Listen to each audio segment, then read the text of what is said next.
When I first started doing taxidermy, we didn't do hydrographics. We just did plain white skulls.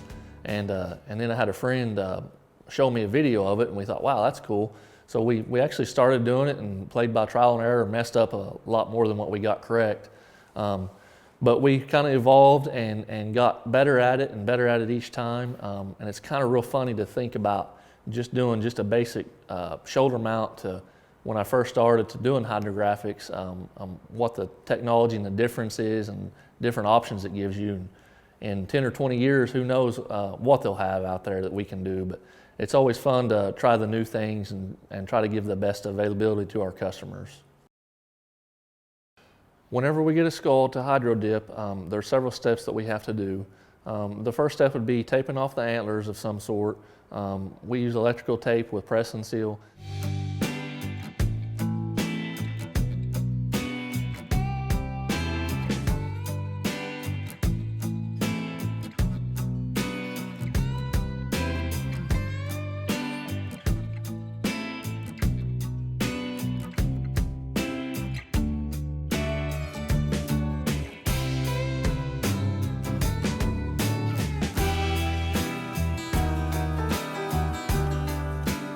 Okay, so now that we got the antlers completely covered up, you can see we did the electrical tape and then we overlapped with the press and seal, so the antlers are completely covered up.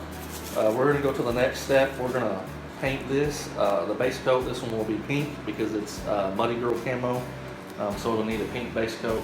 So the next step is to paint.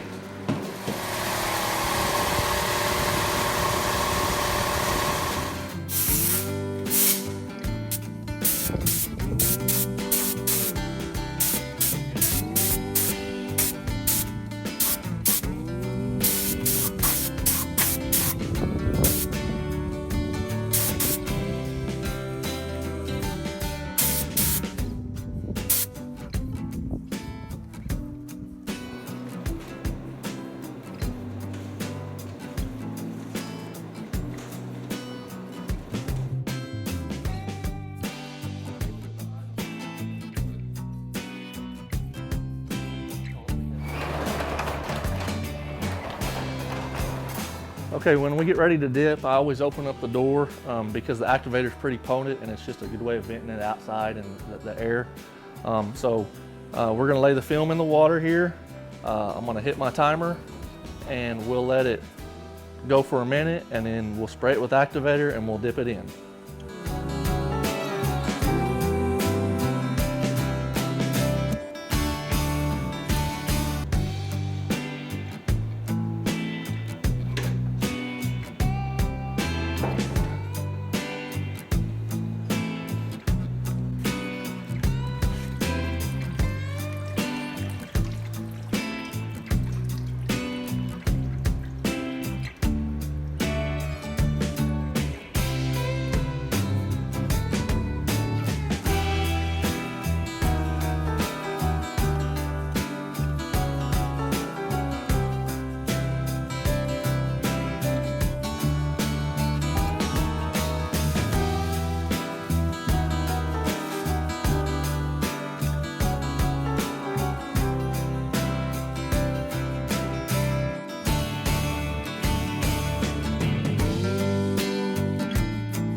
then that's what it looks like after it's dipped.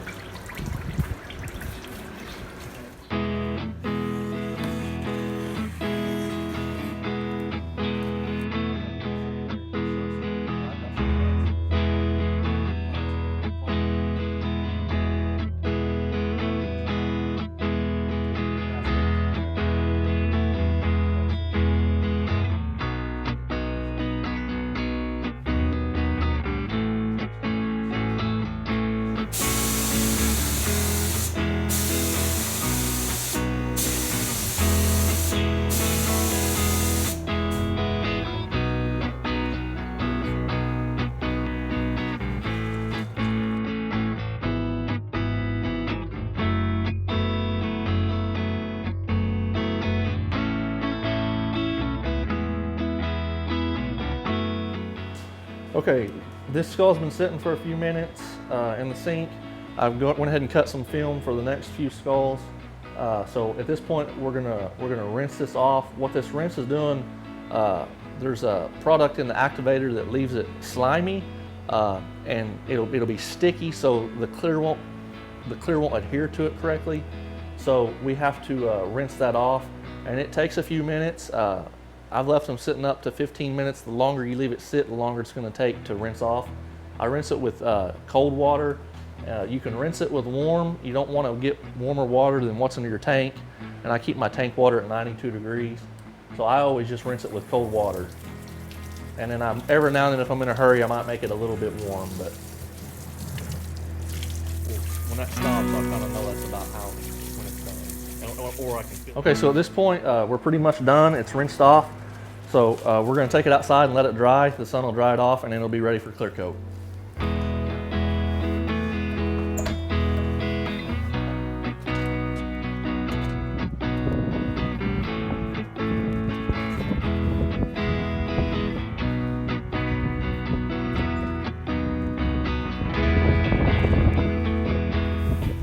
Okay, as you can see, these are all dipped. They're out here drying on the outside. This is pretty much the finished product. At this point, I'll just peel the press and seal off the tape. I'll go back in and I'll airbrush the underneath side to match any spots on top that I see that might need a little bit with the airbrush, and then we'll clear coat it. So at that point, it's going to look like this. This is the finished product. It's got a clear coat on it, and then you can see that I airbrushed the back side and the top side to blend it in. Inside the eyes and the nose, that's the finished product.